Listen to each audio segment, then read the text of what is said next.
Adunay nagpakarong inon lang, maayo lang sa atubangan. Apan ang kasing-kasing mailhan.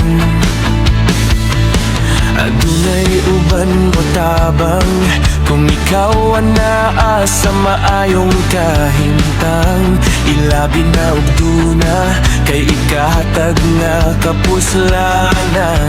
Apan kung ikaw walay kabalo sa ilang tabang, ilara kang iyang iran. Adunay uban nga molibak sa imong kahimtang. Apan ang Ginoo nakakita sa tanang kasakit ug imong naagian. Kay kitang tanan lumalabay ra dinhi sa kalibutan.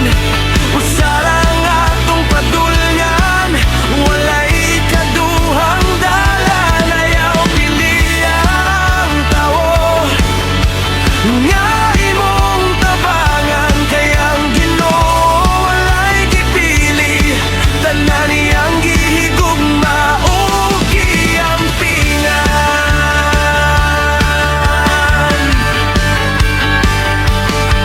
Ang tinuod nga gugma dili magsukot sa kahimtang.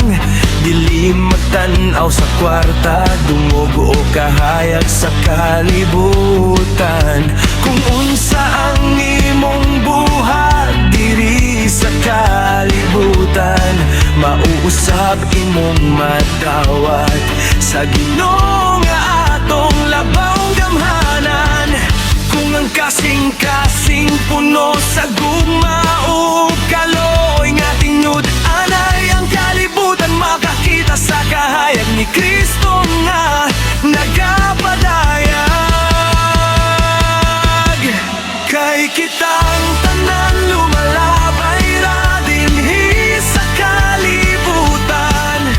Usara nga atong padulngan, walay kaduhang dalan. Ayaw pili ang tawo nga imong tabangan. Kay ang Ginoo walay gipili, tanan niyang gihigugma ug giampingan.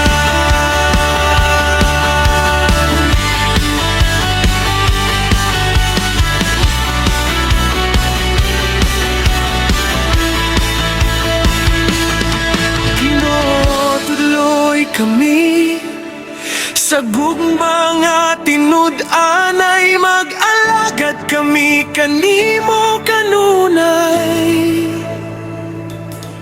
Kay sa katapusan ikaw ra ang among dalangpanan.